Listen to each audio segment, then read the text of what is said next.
मानसी, चूक बरोबर, योग्य अयोग्य या सारांच्या पल्ल्यावर जाऊन हे पत्र. हा आचरटपणा आहे असेल, पण बाळबोधपणा नक्कीच नाही. आज तू दिसलीस इथे माझ्या अपार्टमेंटमध्ये. नाहीच राहू शकत आहे मी तुझ्याशी संवाद न साधता. काय वाटलं? सगळं स्तब्ध झालं. तूच आहेस का ही खात्री करून घेण्यातच मिनटं सरून गेली. मी तुझा पाठलाग केला नाही, पण मागोमाग येत गेलो. ती मिनिटं गमावली, जमवली. तूच आहेस का जाणून घेण्यासाठी. तुझे खांद्यापर्यंतचे केस, घट्ट लपेटून घेतलेली साडी, ह्यातलं काहीही तू असल्याची साक्ष नाही. पण ही तूच आहे असा आतून ठाम आवाज. तुझ्या घराच्या गेटजवळच येताच तू मैत्रिणीचा घेतलेला निरोप, वॉचमनशी तुझे निरोप देणे घेणे, तोच किनरा आवाज आणि मला वाटणाऱ्या शक्यतेचं खात्रीत झालेलं रूपांतर. वयानुसार जरा कृश दिसते आहेस, पण तू आहेस. तेही माझ्याच अपार्टमेंटमध्ये. योगायोगावर अपरिमित विश्वास ठेवण्यास भाग पाडते आहेस. मला खरंच व्यक्त होता येत नाही आहे. ते काम तू उत्तम करशील. मधले वर्ष जरासे सारून हा संवाद पुढे नेशील. अपेक्षा नाही ही, निव्वळ इच्छा. तुझा अनुराग. वॉचमॅनला विचारलं, तुझं लेटर बॉक्स नंबर 12 तिथेच टाकतो आहे हे पत्र. माझा 29. बाय द वे, टेक्सासमध्ये स्वागत आहे. प्रिय, अजूनही तुझ्यातलं अवखळ बाळ आहे तसंच शाबूत पाहून फार छान वाटलंय. संवादासाठी मी नेहमीच तयार असते. बाकी टेक्सास फार छान आहे. इथल्या वातावरणाशी मी इतकी पटकन समरस होईन नव्हतंच वाटलं. मात्र खास आहे सगळंच. मानसी. बाळ, तुझ्यातल्या काही गोष्टी कायम न बदलण्यासाठीच आहेत का? कायम? वयाच्या 47व्या वर्षी तू मला बाळच म्हणावंस? आणि हा इतक्या मोठ्या योगायोगाच. आपण ह्या इथे परराष्ट्रात भेटतोय, तेही तब्बल 15-16 वर्षानंतर. तरीही तुला आश्चर्य, आनंद, चमत्कारिक वगैरेपैकी काहीही वाटू नये? मला अशक्य आहे आजही हे पचवणं, समजणं. तुझ्यातली निर्लेपता जीवघेणी आहे मानसी. असं वागत राहिलीस तर आयुष्यातला एक एक माणूस गळून पडेल. एकटी राहशील, एकटीच राहून जाशील. तू इथे कशी काय पण? मी श्रवणबरोबर शिफ्ट झालो आहे. हे त्याच्या शिक्षणाचं शेवटचं वर्ष. आता इकडेच राहू म्हणतोय. त्यानं तुला पाहिलं का? पाहिलं तरी तो तुला ओळखेल का? तू त्याला पाहिलंस? कळवलीस? काय वाटलं त्याला पाहून? तू कृश का झाली आहेस अशी? अनुराग. 2 वर्षांपूर्वी मेघना गेली एका अपघातात. तेव्हापासून श्रवण मागे लागला होता. बाबा इकडे टेक्सासलाच येऊन राहा म्हणून. मग आलो. तसं एकटं राहणं जमलंही नसतं. उफ मेघना, गोड मुलगी होती फार. श्रवणही हेलावला असेल. तुला मन घट्ट केलं पाहिजे आता ओनू. मला धक्का बसणं किंवा आश्चर्य का वाटावं? ह्या जगात केव्हाही काहीही होऊ शकतं. Life is strange and roller coaster ride, हे मला माहिती आहे. रादर हाच माझ्या जगण्याचा गाभा आहे. या उलट अनेक वर्षांनी संवाद घडला. हा क्षण अनुभवते आहे, जगून घेते आहे. श्रवणला अजून तरी पाहिले नाही, कळवणार नाही. मानसी, मला तू कधी कळली आहेस का? हा प्रश्न मला खूप सतावत असायचा. हळूहळू प्रश्नाची तीव्रता लोपली. मी संसारात, मेघनात, श्रवणच्या संगोपनात मशलूल झालो. मग परिस्थिती बदलली. श्रवण इकडे आला. तिकडे भारतात आम्ही दोघंच राहिलो आणि नंतर मी एकटाच उरलो. आणि आता अनेक अनेक वर्षानंतर निव्वळ एका हाकेच्या अंतरावर तू राहते आहेस म्हटल्यावर सगळ्या आठवणी ताज्या झाल्यात. तो लोपलेला प्रश्नही नवजीवन मिळाल्यासारखा फुलारून आलाय. तुला समजून घेता आलं असतं तर आज आयुष्य फार वेगळं असतं.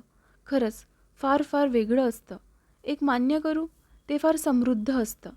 तू म्हणतेस ते खरं आहे. I am a kid.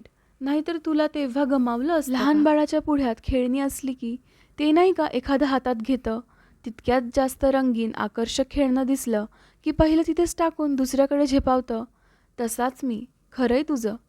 तू कणखरपणे काही गोष्टी का नाही ऐकवल्या कधीच? तुझा हक्क असूनही. मी आज असं केलं असतं तर वगैरेच्या गप्पा मारतो आहे, जेव्हा की आता काहीही करणं शक्य नाहीच. तुला नाही का ह्यातलं काही वाटलं? जर तर पैकी तुझ्या तक्रारी का नसतात जगण्याकडून, व्यक्तींकडून? तू एक अख्खं बायबल आहेस. तुला समजून घ्यायला एक जन्म नाही पुरणार. त्यात माझ्यासारख्या बाळाची समज ती किती. हे पत्र वाचून मला माझ्या भूतकाळाचा पश्चाताप होतो आहे वगैरे काही समजू नकोस. मी सुखाचं आयुष्यच घालवलं.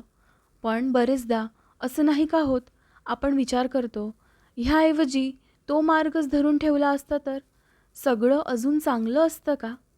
समाधानाचा अट्टहास, दुसरे काय. ओनू. माझं नाव इतक्या गोड पद्धतीने कधी मेघना घेऊ शकलीच नाही. ती कधीतरी अनुरागऐवजी अनु म्हणायची. मग मी वैतागायचो, मी मुलगी आहे का वगैरे. बट ट्रस्ट मी, ओनू sounds a lot better. Anu Anu, my boy, you are a kid baby. 16 वर्षांपूर्वी पडलेले प्रश्न तेच अजूनही तेच. कमाल कमाल. तुला माहिती आहे, तुझ्या या प्रश्नांची उत्तरं मला तेव्हा देता आली नव्हती. मी चुकत नाही आहे हे मला माहिती होतं, पण समर्थन करता येत नव्हतं. बहुधा तेव्हा माझे शब्द तितकेसे समंजस नव्हते. वागणं सरळ होतं, परंतु शब्दांत कारण देता येत नव्हती. आता क्लॅरिटी आहे ओनू, वागण्यात आणि शब्दांतही. पण समर्थने कुठवर द्यावीत? ती देऊन नाती टिकतात का? आणि जर समर्थने देऊन नाती टिकणार असतील तर मूळतः ती द्यावीच का लागतात? आधी ह्याचं उत्तर दे. मला नाही, स्वतःला. तुला झपाटले पण अनुभवता आलंय का रे? वागून गेलो त्याचा यत्किंचितही पश्चाताप न करता निव्वळ झपाटले पण.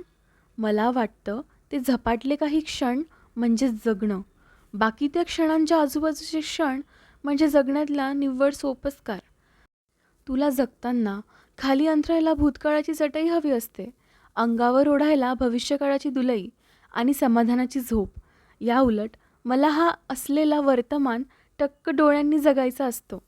पुढच्या क्षणाला मृत्यू येता असेल तर तो अंगभर ओढून घ्यायचा असतो. मला कुठलाही क्षण दळवळायचा नसतो, तो जगायचा असतो, आहे तसा.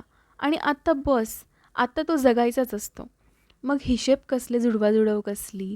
समोरचाही कदाचित त्याच्या पद्धतीने त्याला हवं तसं जगतो आहे असे समजून मी त्या वागण्याचे समर्थन मागत नाही. मला ती गरजच भासत नाही ओनू. मरण्याआधी जगून घे, मिथ्या प्रश्नांच्या बाहेर पडून. उद्या सकाळी 11:30च्या सुमारास येतोस? कॉफी पिऊया. तोच अरोमा, तोच कॉफीचा गरमपणा अनुभवत वर्तमानाच्या गप्पा मारूयात. निखिल साधारण 9 वाजता निघतो. त्याचं ऑफिस जवळच आहे. तो गेला की माझी सकाळची कामं 11पर्यंत संपतात. बघ, जमल्यास ये, नाहीतर पत्रोत्तर पाठव. सवडीनेच, Manasi. Manasi, I am so sorry. मी आज पाहतोय तुझं हे पत्र. अलास, गेले 3-4 दिवस मी घराच्याही बाहेर पडलो नाही आहे. लेटर बॉक्स उघडलाच नाही. फार विचित्र मनोवस्थितीत गेले आहेत हे काही दिवस. तुमचा मुलगा पिऊन मित्राच्या घरी टॉयलेटमध्ये पडलेला आहे आणि बापाने त्याला उचलून घरी आणावा. तू म्हणशील आजकालच्या काळात तेही टेक्सास वगैरेमध्ये फार काही वावगं नाही हे. मग मनोवस्था वगैरे खराब होण्यासारखं काय त्यात? पण झालं, खूप हर्ट झालं. तुला आठवतं, एकही व्यसन नव्हतं मला, आजही नाही आहे. आयुष्य सुखातच गेलं आहे त्याहीशिवाय. माझ्या मुलाला त्याच्या आयुष्यातलं सारं काही बेस्ट तेच देव केलं, पण पडलो, कमी पडलो. तो अर्शवट शुद्धीत असताना जे बरळत होता त्यावरून कळतंय कमी पडलो. तुला कदाचित माझा भूतकाळ तितका माहिती नसावा. तुलाही माहिती आहे माझे वडील अतिपिण्याने गेले, पण त्या मागचा इतिहास नसेल माहिती तुला, कारण कधी शेअर करण्याची संधीच नाही मिळाली. तूही कधी खोदून विचारलं नाहीस. आज सांगतो. बिझनेसमध्ये झालेलं नुकसान, पार्टनर्सने केलेला दगा फटका नाही पचवता आला त्यांना. इतका शिकला सवरलेला माणूस पण मनाच्या कमकुवतपणामुळे व्यसनाधीन झाला. मी नुकताच मिसरूट फुटणाऱ्यातला, घरातली प्रत्येक गोष्ट टिपणागर्दासारखी टिपणारा. आईची अवस्था पाहवत नसायची, इतकी इब्रत समाजात होती आणि आता ती दारुड्या नवऱ्याची बायको उरली होती.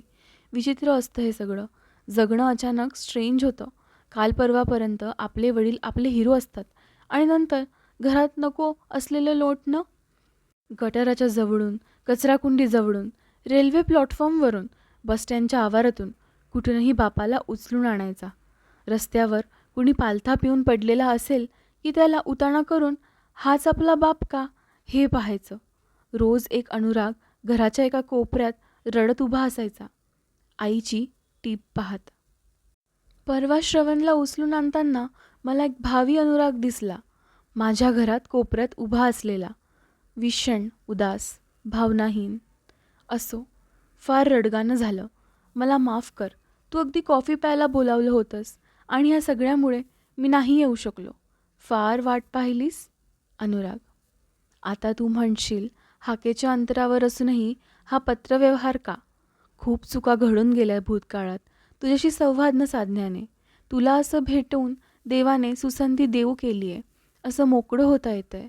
तुझ्या डोळ्यातला प्रखर प्रगल्भतेमुळे खरेपणापुढे असा मोकळा होईन की नाही हे आजही नाही सांगू शकणार. अनुराग, आपल्या वागण्याचा मुलांवर संस्कार घडत जातो हे खूप खरं असलं तरी आपली मुलं आणि आपण हे दोन भिन्न जीव असतो हेही तितकंच खरं. आपल्या संस्काराखाली ती जितकी घडत जातात त्यापेक्षा कैकधिक जग बघायला लागल्यावर ती शिकतात. त्यांची दुःख आपल्यापेक्षा वेगळी होतात. त्यांचं स्वतःचं असं एक आयुष्य असतं. आपण त्यातला निव्वळ एक भाग असतो. आपण सर्वस्व्यापी होऊ पाहिलं की नात्यात तणावच येतो. आपल्याला मात्र आपल्या अपत्यांचं भलं बरं स्वतःलाच ठरवायचं असतं. त्यांच्यावर आपली मतं लादताना त्यांच्या निर्णयक्षमतेवर बोट ठेवतो आपण. श्रवण मोठा झाला आहे. त्याच्या दुःखाने की अत्योच्च सुखाने त्याला झिंगवलं आहे ते बघ एकदा. मुलं आपल्याला हवी तशी घडली नाही की राग, संताप, उद्वेग ह्याच भावना आपल्याला गिळून टाकतात. एक त्रयस्थ बनून एकदा त्यांना भेट द्यायला हवी. आपण भावनांची गुंतवणूक कुठे करतो? त्यांना अपेक्षा चिटकवतो, त्याचा गुंता करतो. तू कॉफीसाठी आला नाहीस त्या दिवशीची गंमत ऐक. फार दिवसांनी मी शुभ्र पंजाबी घातला होता. थोडासा आय मेकअप, हलकी गुलाबी लिपस्टिक, केसात एक पिन, असं ग्रूमिंगही केलं. खरं सांगते, फार ताजंतवानं वाटलं. ह्या काही वर्षात शरीर म्हणजे जगण्याचं केवळ माध्यम असं वाटत असताना त्या माध्यमाला सजवताना मजा आली. मी भारतात असताना नोकरी करत होते. तेव्हा दर दिवाळीला आमची ऑफिस बस सजवली जायची. त्यात बसून प्रवास करताना आत बसलेल्या मला फार मौज वाटायची. सणासुदीचं वातावरण पाहून प्रसन्न प्रसन्न व्हायचं मन, असंच वाटलं. मी तयार झाले तेव्हा. माझ्या आतलं चैतन्य बाहेरच्या रंगरंगोटीनं आनंदलं. त्या दिवसानं मला काय दिलं? आनंद दिला. कुणाची वाट पाहताना चाहूल शोधण्यातली हुरहुर जाणवून दिली. जिवंतपणाची बरीच चिन्हं सापडली. खूप प्रयासानं जाणून बुजून मी अनेक जाणीवांवर माझं वर्चस्व निर्माण केलं आहे. तो होल्ड जरा ढिला करण्यातली मजा अनुभवली. घरी आल्यावर निखिलही म्हणाला, oh Manasi, you are looking so beautiful that I can't resist offering you dinner out. Let's go. Oh Anu, what an if that was. मी, निखिल आणि त्याची गर्लफ्रेंड जेसिका, आम्ही तिघे गेलो होतो केम्हा बोर्डवॉक इथे. वाव, आकाश पाळणे, मोठ्या राईड्स, खूप काही झगमग, लव्हबर्ड्सची रेलचेल, फार वेगळी मजा आहे. खूप ओपन रिलेशनशिप्स, इंटिमेट कपल्स पाहिले. त्यांचं तारुण्य फुलपाखरासारखं आहे, तितकंच नाजूक, रंगीबिरंगी. लहानपणीच्या रंगीत जत्रा आठवल्या. अर्थात त्याची ह्याच्याशी थेट तुलना नाहीच, पण मी मात्र काही वेळापुरती फार लहान झाले. ह्या यंगस्टर्समध्ये मिसळून गेले. तिथेच काही बाई खात खात मजा केली. जेसिका फार गोड मुलगी आहे ही, एकदम सॉर्टेड, फार घुसत नाही कोणाच्याच भावविश्वात. जे आहे असे आहे बास. निखिलबद्दल प्रोटेक्टिव्ह आहे पण पॉझिटिव्ह नाही. त्या दोघांचं नातं कधी पहा, निखळ मैत्रीचं जास्त आहे प्रेमापेक्षा. वचने नाहीत, आणाभाका नाहीत, पण कायम एकमेकांसोबत असतात. अपेक्षा नावाचा खुडचट प्रकार नसल्याने जबरदस्त अंडरस्टँडिंग आहे दोघांत. मी त्यांना एकमेकांबद्दल तक्रार करताना पाहिलंच नाही आहे. इतकं सुंदर एकमेकांना आहे तसं स्वीकारलं आहे त्यांनी की मला पदोपदी आश्चर्य नि आनंद होतो असं सहज सुंदर नातं पाहताना. मला म्हणते, I like you Mansi, you are a nice friend. Wow, आपल्याकडे सासू सुनेत किती पोकळ मानपान, अपेक्षांचं ओझं. प्रत्येकाकडे एक इंडिव्हिज्युअल म्हणून पाहिलं की आयुष्य सुट्ट सुट्ट होतं, सुंदर होतं. ते पुन्हा पुन्हा पटत जातं. मनाचं गुंतन झालं की व्याप आलेच. ते दोघे तिथून फिरायला गेले. Long weekend fun. मी घरी आले. कॉफी करून घेतली.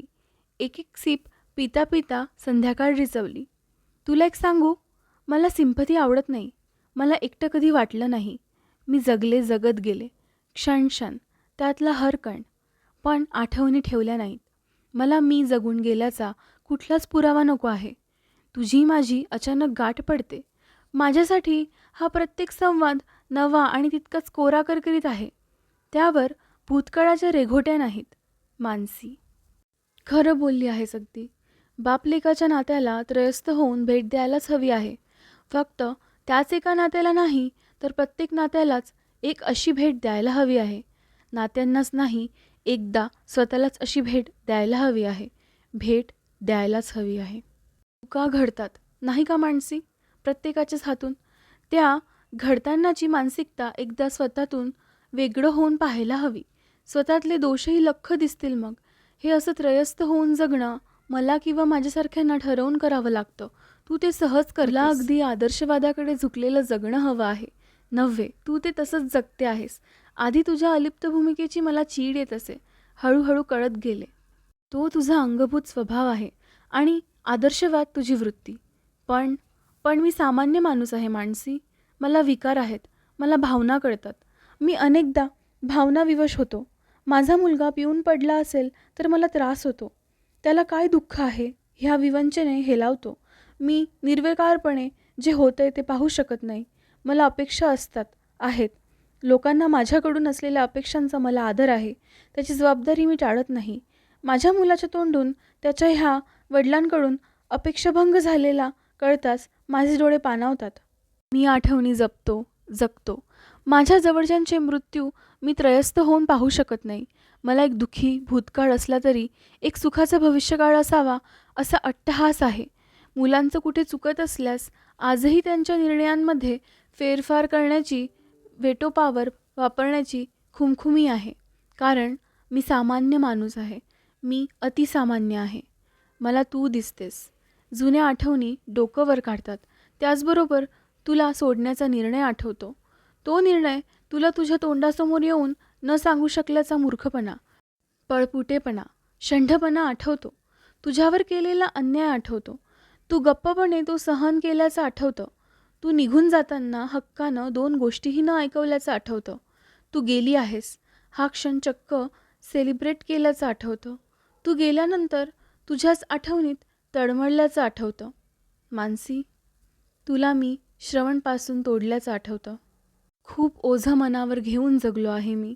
तू काहीही न विचारता निघून गेलीस. स्पष्टीकरण न मागता, हक्कांची मागणी न करता, अन्याय करण्याविरुद्ध प्रतिकार नाही केलास. मला तेव्हा तुझं ते शांत वागणं म्हणजे माझ्या पदरात पाडून घेतलेलं यश वाटलं.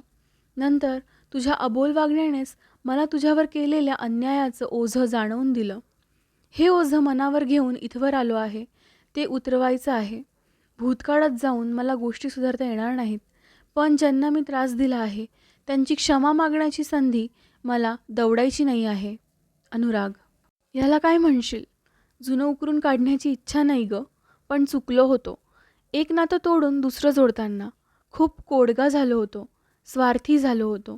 इतका की तुला काय वाटलं असेल याचा विचार करण्याची गरजही वाटली नव्हती. तुझ्यावर अन्याय करताना मी जगण्यातल्या त्या क्षणाशी प्रामाणिक होतो. आज वाटतं तुझ्या जागी मी असतो तर असा संवाद सुरू करू शकलो असतो का? अनुराग, तू संवादाची मागणी केलीस तेव्हाच आपला संवाद ह्या वळणावर येणार ह्याची मला खात्री होती. मी कॉफी प्यायला येण्याचं आमंत्रण तू शिताफीनं टाळलंस तेव्हाच मला जाणवलं भूतकाळाच्या वेदना अजूनही आहेत तुझ्या मनात. न्याय, अन्याय कुणी करावा निवाडा. नातं तुडवून एखादा निघून जातो. मागे राहिल्यानं रडत बसावं का? आपल्या दोघांतल्या घडून गेलेल्या गोष्टींवर अनेक वर्षानंतरही मी विचार करत बसत असे. तेव्हा मला माधव फार समजावून सांगायचा. तू कुठेतरी नजर गुंतवून खूप काही बोलत असायचा.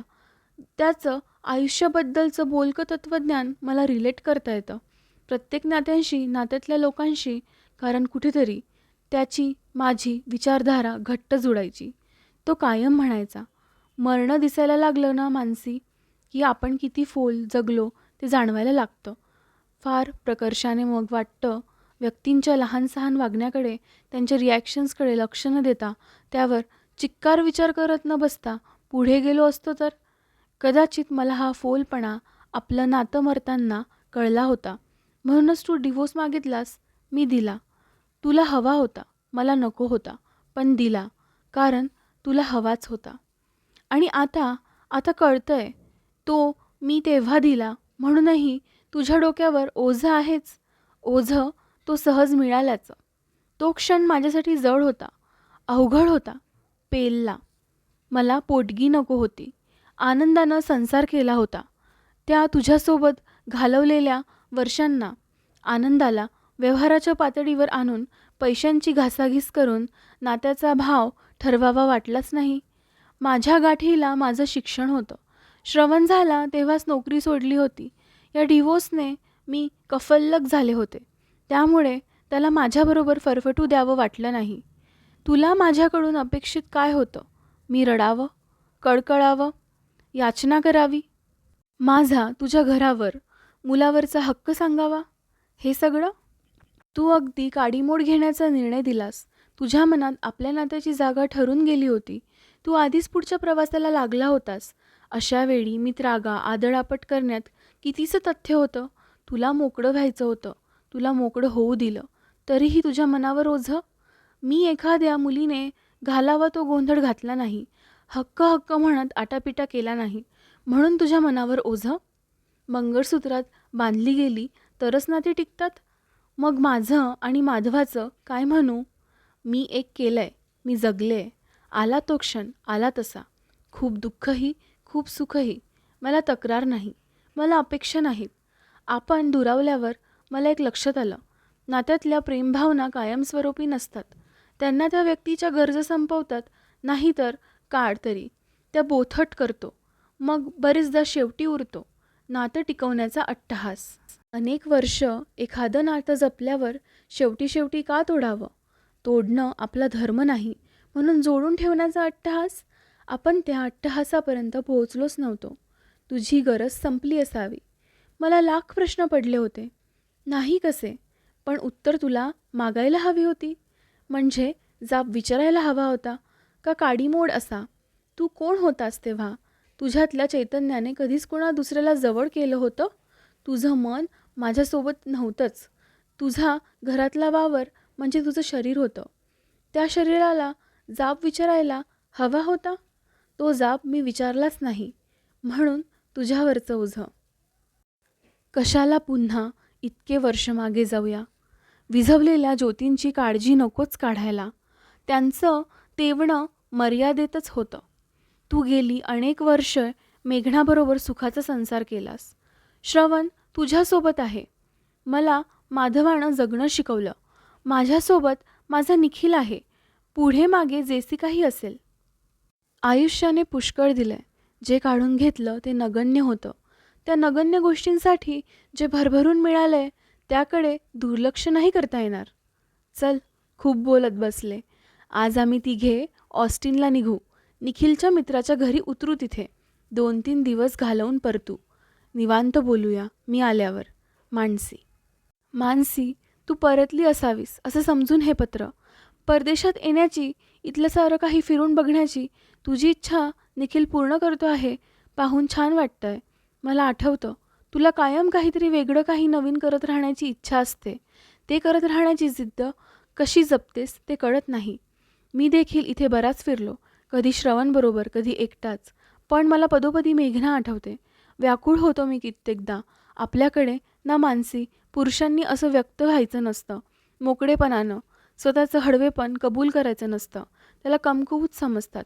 पण ज्यांना मी आतून बाहेरून माहिती आहे त्यांच्यासमोर मी बुरखा घेऊन का वावरावं? तुला वाटतं तुझ्याशी डिवोर्स घेण्याचा निर्णय सोपा होता, सहज होता? हौस होती. त्यामागे अनेक अस्वस्थ रात्री होत्या, तगमग होती. माझ्याशी जोडल्या गेलेल्या प्रत्येक जीवाची काळजी होती. आणि कुठेतरी मीही होतो. मला हवं असलेलं सुख होतं. तुझी पोचरी अलिप्तता होती. मानसी, एकमेकांना कम्पॅटिबल नसणं, ते असण्यासाठी प्रयत्नशील नसणंच नात्याची हार आहे. मन मारत, पर्याय नाही म्हणून निव्वळ सोबत राहणं, ह्या गोष्टीचा कडेलोट झाला तेव्हा डिवोर्सचा निर्णय झाला. आतापर्यंतच्या आयुष्यात मी घेऊ शकलेल्या तो सर्वाधिक कठीण आणि अत्यंत त्रासदायी निर्णय होता. तुझ्याशी लग्न होण्याआधीचा काळ आयुष्यातला फार त्रासदायी आणि रुक्ष गेला होता. चार चौघांसारख्या माझ्या संसाराकडून अपेक्षा होत्या. हसरा संसार असावा, हक्काची मायेची माणसं मिळावीत, प्रेमाची पखरण असावी. प्रत्यक्षात माझ्या अपेक्षांचं तुला वावडं होतं आणि तुझ्यातल्या अलिप्तपणाने मला कधी तुझ्या माझ्यातलं एक ठराविक अंतर पार करू दिलंच नाही. सुखाच्या प्राप्तीसाठी कठोर झालो. एका क्षणी मोहाने विजय मिळवला. मी डिवोर्स मागितला, तू दिलास. आज घटस्फोटाच्या घटनेमुळे तू आयुष्याप्रती इतकी बेदरकार, इतकी अलिप्त झाली आहेस का असं म्हणावं तर खरं पाहता तुझ्या त्या स्वभावविशेषामुळे मला घटस्फोट घ्यावा लागला होता.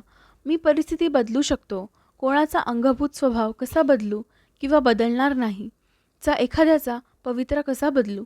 मी म्हणालो ना तुला, मी सामान्य आहे, सुखी आयुष्याची अभिलाषा असणारा आहे. त्यामुळे असं वागून गेलो. तुला तोडणं माझ्यापासून, आपल्या पोरापासून सोपं नव्हतंच.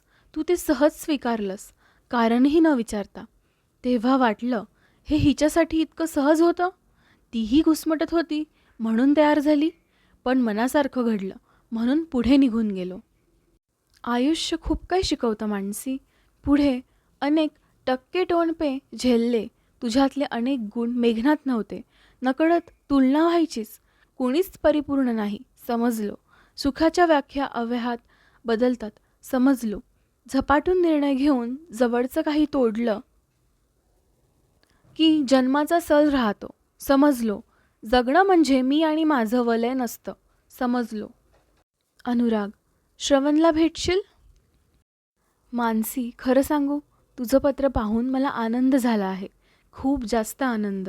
तुझ्यात असलेली चीड, राग, द्वेष किंवा वैताग तू मोकळेपणाने मांडलास. ह्यात तू खूप समंजस होतीस, आहेस. पण याचा अर्थ कधीच हा नव्हता की तू सारं मनात ठेवावंस. मोकळं व्हावं ग, व्हावं. राग आला आहे ना, करावा व्यक्त. रडू कोसळतंय ना, येऊ द्यावं पाणी. काही मागावंसं वाटतंय ना, घ्यावं मागून. जगताना नुसती सोबत म्हणून नाती नसतात, असं हक्कानं मोकळं होण्यासाठीही असतात. तू मागच्या एका पत्रात म्हणालीस, संवादासाठी मी नेहमीच तयार असते. ते खरं आहे, पण स्वतःहून संवाद घडवण्याची मात्र तुझी तयारी नसते, इच्छा नसते. आताही या पत्रांतून संवाद साधताना तू अनेक दिवसांनी स्वतःला मोकळं केलंस, तेही माझा तगादा पाहून. मानसी, मला काही नको होतं, नको आहे. काही अर्धवट राहून गेलं होतं, ते आता मोकळं झाल्यासारखं वाटलं. अनुराग, हेच जगणं आहे.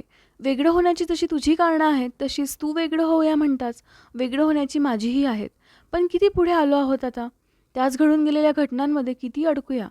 कुठल्या तरी एका क्षणी तुझ्या माझ्यातलं काहीतरी संपलं. तेच काहीतरी जे अनेक वर्ष तुला मला धरून होतं. ती ओढ होती का ते प्रेम होतं, का ती जबाबदारी होती?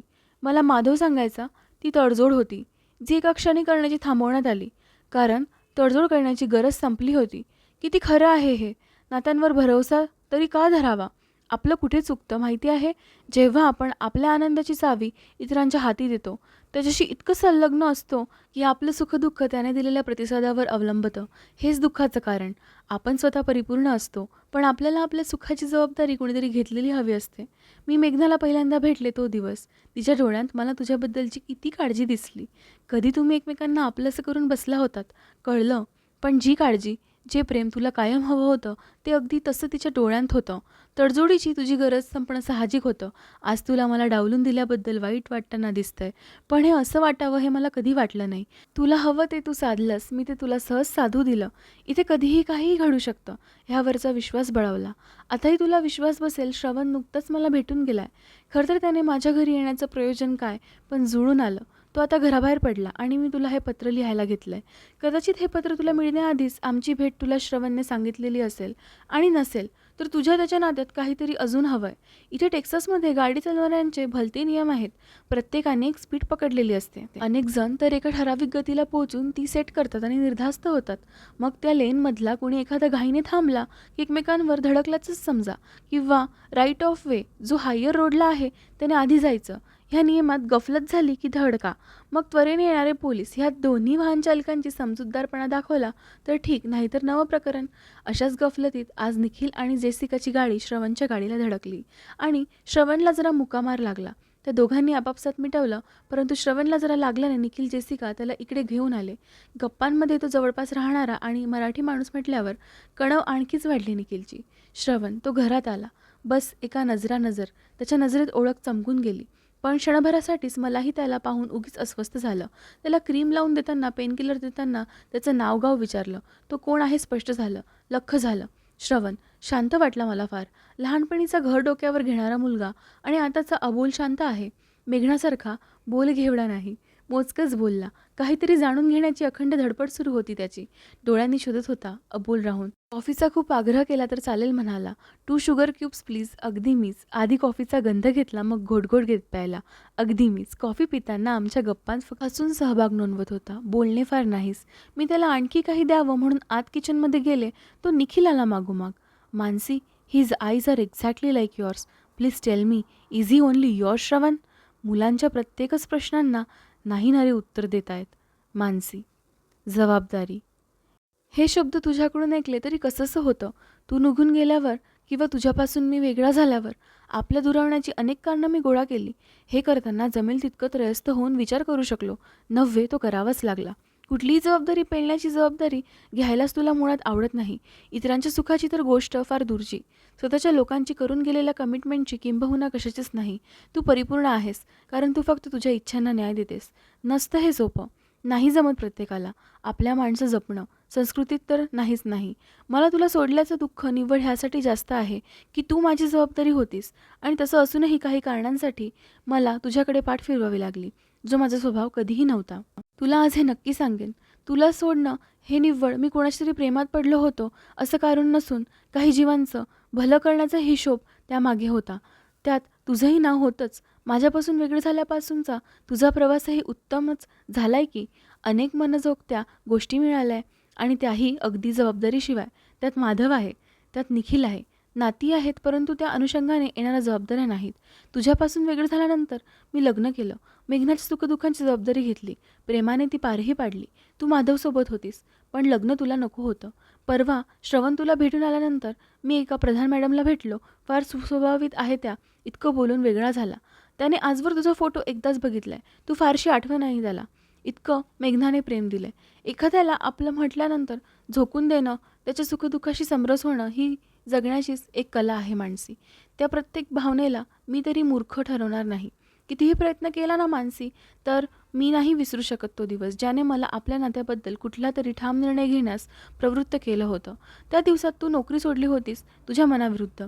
आजही नोकरी सोडल्याचं कारण तू श्रवणमुळे सोडली असे देतेस, जेव्हा की श्रवणच्या वेळेस आलेल्या प्रेग्नन्सी कॉम्प्लिकेशन्समुळे तुला नोकरी सोडावी लागली. त्याचं प्रमुख कारण तुझी तब्येत असंच होतं. तुझी तब्येत स्थिरस्थावर झाल्यावर तू तुझ्या वडिलांचा बिझनेस जॉईन केलास. श्रवणची रवानगी नित्यनेमाने पाळणाघरात किंवा तुझ्या माहेरी करून. महत्त्वाकांक्षांना घालावी लागणारी मुरड हे तुझं नाराजीचं प्रमुख कारण मला नेहमीच जाणवत होतं. जेव्हा मी माझ्याकडून तुला तुझ्या नोकरीबाबतचे कुठलेही अडसर कधीच नव्हते, पण संसार आणि त्याच्या मागोमाग आलेल्या जबाबदाऱ्या तुला हवालदिल करत होत्या. अशा सगळ्या तणावात तू असताना मी कामानिमित्त फिरतीवर होतो आणि घाटात जबर अपघात झाला. मला ॲडमिट करून माझ्यावर उपचार सुरू होते. अनेक फ्रॅक्चर्स होऊन हॉस्पिटलमध्ये तळमळत होतो. मला तुझी आणि तुझीच गरज होती. असे असताना काही महत्त्वाच्या मीटिंगसाठी तू बँगलोरमध्ये होतीस. तू आली नाहीस मानसी, नाहीच आली. माझं असं होतंच कोणी जगात. तू आणि श्रवण. त्या बाळाकडून अपेक्षा करण्याचं त्याचं वय नव्हतं आणि अपेक्षा पेलण्याची तुझी इच्छा नव्हती. आपल्या मनातला दुरावा स्पष्ट जाणून द्यायला हा प्रसंग पुरेसा होता. तुला मीच काय कुणीही बांधून ठेवू शकतच नाही हे कळण्या इतका शहाणा होत होतो. त्या अपघाताने दिलेलं शहाणपण. मला काही दिवसात बरं वाटत असताना तिथेच मेघना भेटली. तिची स्वतःची काही दुःख होती. त्याच हॉस्पिटलमध्ये नुकताच जन्म देऊन देवाघरी गेलेलं पोर तिला अस्वस्थ करत होतं. आणखीही खूप काही. समदुःखी म्हण, प्रेमासाठी आसुरलेले म्हण किंवा आणखी काही म्हण. दोघांत काहीतरी जुळत गेलं. भेटीनिशी वाढत गेलं आणि मेघना ह्या जगात असेपर्यंत ते नक्कीच टिकलं. आजही जाणवेल असं काही जुळलेलं. मला हॉस्पिटलमधून घरी येऊन जाण्यासाठी तू आलीस तेव्हा मला घरी नेण्यासाठी तुला लंडनला जाण्याची संधी हुकवावी लागली. हे दुःख माझ्या अवस्थेपेक्षा जास्त होतं तुझ्या नजरेत. Manasi, this is not a blame game. निव्वळ आयुष्यातलं जेव्हा मी एक वळण देऊ केलं, तेव्हा ते अनावधानाने नव्हतं. त्यामागे ठोस कारणे होती आणि तुला मोकळं करण्याचा विचारही होता. हेच तुला सांगू पाहतोय. तुझ्या वडिलांना तू हातभार लावताना एक रुपयाचाही मोबदला घेत नव्हतीस. तुझ्या महत्त्वाकांक्षांना शांत करण्यासाठी तुला काम करायचं होतं. काहीतरी सतत करत राहायचं होतं. हे मला फार उशिरा कळलं. जेव्हा कोर्टात तू श्रवणला तुझ्याबरोबर नेण्यास नकार दिलास, अगदी त्या क्षणाला इतकं कसं सगळं फाटलं गेलं मानसी? काय सोपं होतं सांग ना. तुझं मुकपणे निर्णय स्वीकारणं, श्रवणला आईपासून दूर करणं, तुझ्या भविष्याशी मी करू पाहिलेली तरतूद तूच न स्वीकारणं, सोपं काहीसं नव्हतं मानसी. फक्त गरजेचं होतं तुझी आणि माझी घुसमट संपवणं. पुरे थांबवतो. फार वाहवत गेलो आज. फारच. मेघनाची फार आठवण येते. माझा पडता डोलारा तिने सांभाळला होता. विना तक्रार. कमी अधिक बोललो असेन तर माफ कर. पण हे सारं काही वर्षानुवर्ष साचून आहे. कदाचित तू चुकीची नव्हतीसच, कदाचित मीही चुकीचा नव्हतो. आपण एकमेकांचे सहचर होऊ शकतो हा निर्णय मात्र चुकला होता. त्याच्या परिणामांना आपल्याला भोगावं लागलं. हेच काय ते. तुझ्या मागच्या पत्रातलं श्रवणला भेटून उगाच अस्वस्थ झाले ह्या वाक्याने मला अस्वस्थ केलं. मातृत्वाच्या भावनेची तर जबाबदारी तू झटकायला नको. मागची स्त्रियांतरे विसरून त्याला जवळ करण्यास तुला हरकत नसावी. अर्थात त्याला पटणार असेल तर. Anurag, let's get straight. हा विषय फार ताणू नये अशी माझी इच्छा असताना आपण फिरून तिथेच आहोत. तेव्हा मला वाटतं माझी बाजू मी मांडायला हवी. हे मी आधीच करू शकले असते, पण नाही केलं. नात्यात एकजण पुढे निघून जात असेल तर त्याला धरून ठेवण्याचं तथ्यच नाही. ज्या क्षणी तू पुढे जाण्याचा निर्णय घेतला होतास त्या क्षणाला माझ्या पायाखालची जमीन सरकली होती. आपलं नातं फार तुझ्या मनासारखं नव्हतं कधी, पण ते अगदी तोडून तू निघून जाण्यातल्या निर्णयाला पोचू शकशील असं मी स्वप्नातही कल्पित केलं नव्हतं. पण जे घडलं ते स्वीकारण्याचं मी धोरण ठेवलंय कायमचं. तेच केलं तेव्हाही. मी आधीपासून किंवा नेहमीच अशीच आहे, नाही का अनुराग? नेहमीच. लग्नाआधीही, लग्न झाल्यावरही, काडीमोड झाल्यावरही अशीच. मग काय बदलत गेलं? तर स्वीकारता. मी आहे तशी स्वीकारणं. नाही जमवू शकलास. लग्नाआधीचा माझा अलिप्तपणा, प्रॅक्टिकल जगणं तुला खास वाटायचं. इतर मुलींसारखी मी नाही हे ह्यांचं गुणांमुळे तुला आवडायचं, विशेष वाटायचं. पण नातं साकारलं आणि अपेक्षा आल्या. अपेक्षा. लग्न झालेल्या स्त्रीने अमुक गोष्टी कराव्यातच ह्या धोरणातून जन्मलेल्या अपेक्षा. मी लहानपणापासून माझ्या आईला पाहत आले होते. तिने तिचं जगणं वेगळं असं ठेवलंच नाही कधी. तिचा नवरा, तिचे पोरं, तिचे सासू सासरे किंवा इतरही अनेक नाती, त्या प्रत्येक नात्याला पुरे पडण्याचा अखंड अट्टहास. जणू परीक्षेला बसलेला विद्यार्थी. रोजचा रोज अभ्यास पूर्ण करायचाच आहे तर अपेक्षांच्या परीक्षेत उत्तीर्ण होणार. पुढे काय? मागच्या परीक्षेत मार्क मिळवल्यामुळे आता आणखी चांगला परफॉर्मन्स द्यायचा. थोडक्यात झटत राहायचं. आणि तिला काय मिळतंय तर असमाधानच. ती जे करते ते कर्तव्य या टप्प्याखाली नोंदत गेलं. मला काय आठवतंय तर एकांतात टीप गाळताना बघितलेली आई. नकळत माणूस घडत जातो अनुराग. लहान सहान गोष्टींचा संस्कार होतो. मला या परीक्षा नकोच होत्या. मग अलिप्तपणा मी रुजवला. अगदी अट्टहासाने. प्रत्येकजण वेगळा आहे. त्याला त्याच्या पद्धतीने जगण्याचा संपूर्ण हक्क आहे. तुम्ही नातं साकारता एकटेपणाने आयुष्य नाही जगतायत म्हणून ह्याचा अर्थ त्यानेच आपल्या सुखदुःखाची जबाबदारी घ्यावी असा होतोच कसा आणि का? माझं असं वागणंच तुला आधी मोहून गेलं, नंतर काचत राहिलं. नात्यातला मग भेगा पडल्या. मला माणूस म्हणून जगायचं होतं. तुला बायको हवी होती. इथे सगळं फाटलं.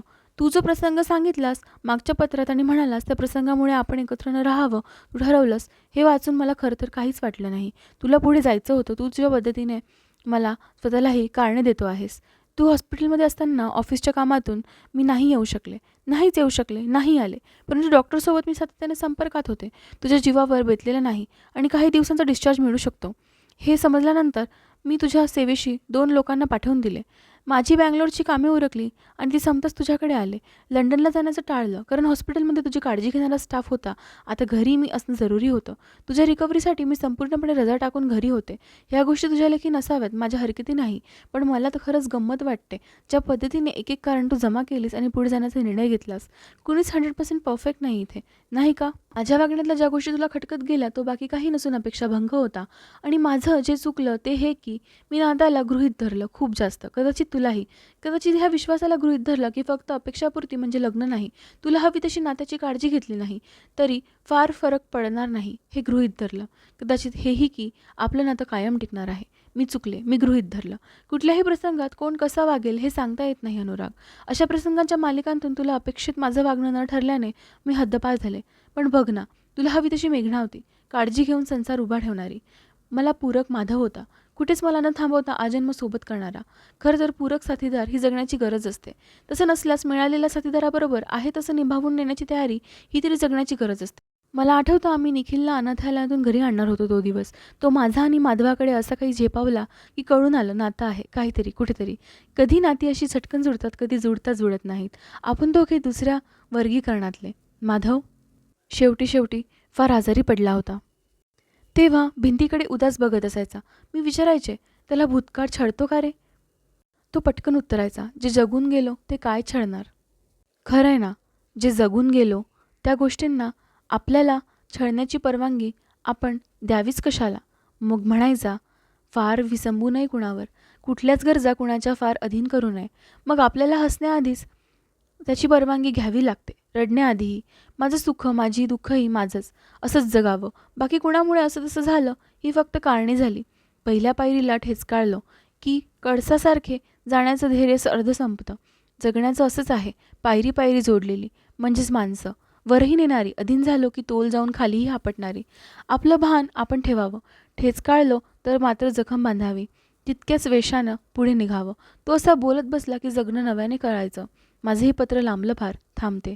राहता राहिला तुझ्या पत्रातला शेवटचा हिस्सा, श्रेयसला जवळ करण्याबाबत. त्याला जवळ करू कसं?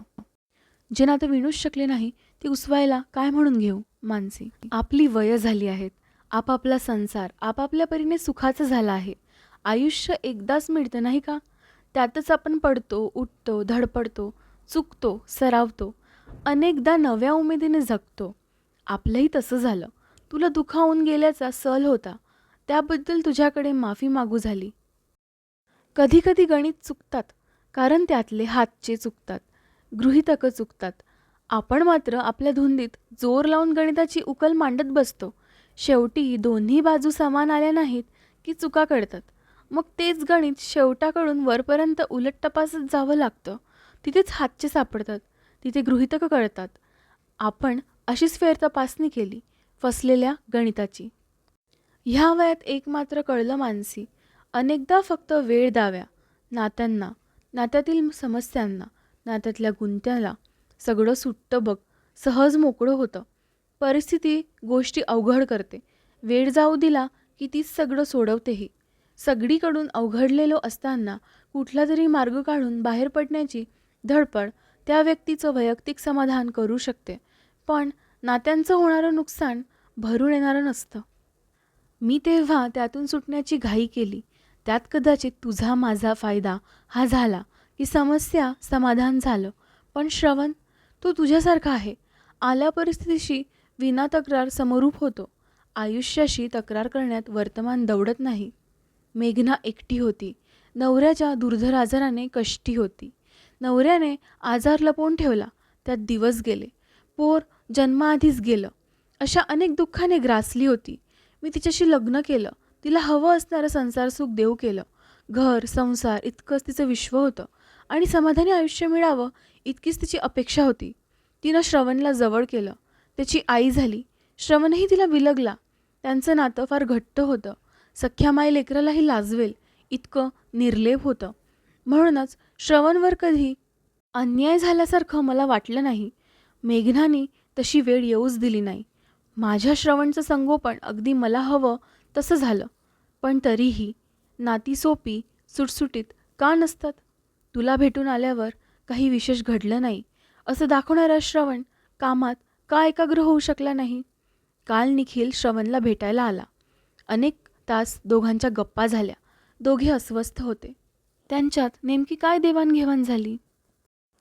जर निखिल जाणतो मी तुझा कोण होतो, तरी देखील तू इतका सहज माझ्याशी संवाद साधू शकतोय, ही मुलं जगणं इतकी सहजतेने कशी स्वीकारू शकली आहेत?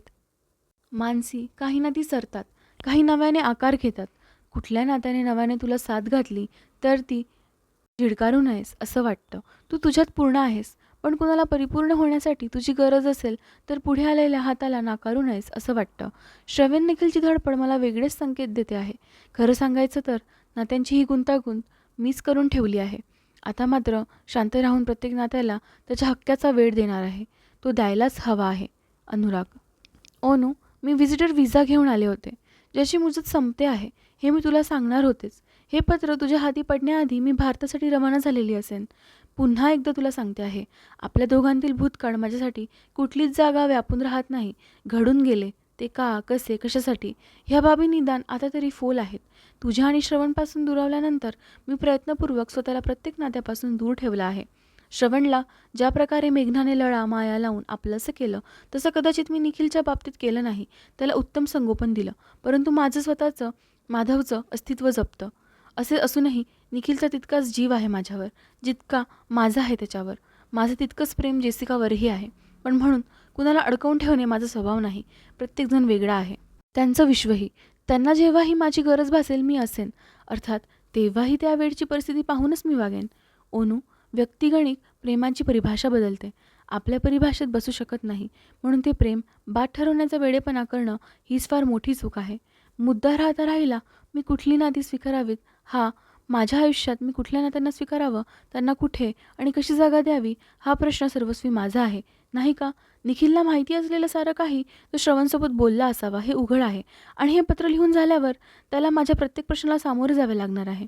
माझ्यासाठी कुणी काही माझ्या संमतीशिवाय करावं, माझ्या माघारी करावं हे मला मान्य नाही. ते करण्याचं स्वातंत्र्य आणि हक्क मी कुणालाही दिलेला नाही. तुला तर नाहीच, पण अगदी निखिललाही नाही. चल, आयुष्यानं संधी दिलीस तर भेटू. असेच अचानक कधीतरी कुठेतरी, परंतु नव्याने. कारण तेव्हा आपला भूतकाळ हा विषय आपण ओलांडलेला असू. तुला पुढील आयुष्य आनंदाचं आणि आरोग्यपूर्ण लाभो.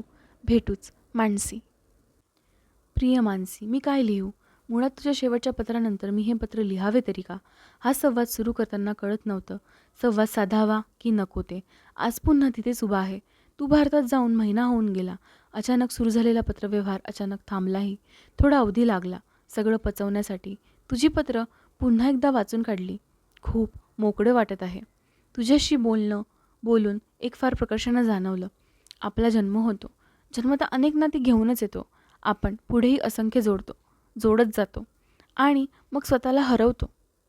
ही जाणीव झाली की स्वतःला शोधतो. प्रत्येकाच्या अपेक्षांखाली इतके दबलेले असतो की निव्वळ घुसमट हाती येते. ही घुसमट इतके दिवस आपलाच भाग बनून राहिलेली असते. मला काय हवंय चा शोध सुरू झाला की आधी व्यापते ती ही घुसमट. मग सुटण्याचे उपाय, मनांना दुखावणं, त्यांना दुखावलं म्हणून आपलं पुन्हा उदास होणं. मग तुझं पटतं. आधीपासूनच प्रत्येकाकडे इंडिव्हिज्युअल म्हणूनच पाहावं. त्याच्या मर्यादा, त्याच्या इच्छांमध्ये फार शिरकाव करूच नये. आपल्याकडून जमेल तितकं द्यावं. आपली मर्यादा संपली की आवर्त घ्यावं. समोरच्याकडूनही तितकीच अपेक्षा बाळगावी. आयुष्य सुटसुटं होतं. खरंच आहे तुझं. पण शेवटी प्रत्येकजण वेगळा. आयुष्याची ज्याची त्याची समज वेगळी. म्हणूनच प्रत्येकाच्या हातून घडणाऱ्या चुकाही वेगळ्या. त्या सुधारण्याच्या पद्धतीही. मानसी. तुझा भारतातला पत्ता मला माहिती नाही, पण श्रवण भारतात येतो आहे. निखिलकडून त्याने तुझा पत्ता मिळवण्याचा पुष्कळ प्रयत्न केला, परंतु तू पुन्हा नाराज होऊ नये म्हणून निखिलने दिला नाही. यावेळी त्याला जेसिकाने मदत केली आहे. श्रवण तुला हे सगळं सांगेलच. अर्थात तू त्याला घरात घेतलंस तरच. तो भारतात त्याच्या काउंटरपार्ट व्हिजिटवर येतो आहे. नवा प्रोजेक्टच्या ब्रीफसाठी. 21 दिवसांसाठी तो तिथेच असेल. त्या दरम्यान तुझी भेट घेतो म्हणाला आहे. त्याच्या हाती हे पत्र. एक खरं सांगतो, मी पत्रोत्तराच्या अपेक्षेत मुळीच नाही. श्रवणला तू कसं वागवावंस हे देखील मला सांगायचं नाही. तुझ्या पद्धतीने तुला भेटण्यासाठी उत्सुक आहे. त्याला पाहता तुमच्या दोघांच्या नात्यात मी एक त्रयस्थ आहे. सपशेल त्रयस्थ. तुमच्या दोघांच्या नात्याचे अधिकारी तुम्हीच आहात. मात्र श्रवणकडून तुमच्या भेटीबद्दल ऐकायला आवडणार आहे. मला जाता जाता फक्त तुझे आभार मानायचे आहे. संवाद साधू दिलास, तो पुढे नेलास, मोकळेपणाने बोललीस, ऐकूनही घेतलंस, चुकाही दाखवल्यास. मला नव्याने समजलो. तुलाही समजून घेता आलं. पुढे कधी संवाद झालास तर आपण दोघे आपल्या गतकाळावर बोलणार नाही आहोत हे मात्र खरं. गतकाळाबद्दलचा अस्वस्थपणाच कमी झाला आहे माझा. आपल्या दोघांत काही जुळलं नव्हतं कधी, पण सगळंच बिनसलंही नाही आहे. दोन भिन्न प्रवृत्तीच्या व्यक्ती म्हणून एकमेकांशी बोललो. छान वाटलं. पुन्हा कुठल्याशा वळणावर प्रत्यक्ष भेटू तेव्हा डोळ्यांत तक्रारी नसतील, आपलेपणाही नसेल बहुधा, पण परका भावही नसेल. तेवढेच पुरे आहे. काळजी घे. अनुराग.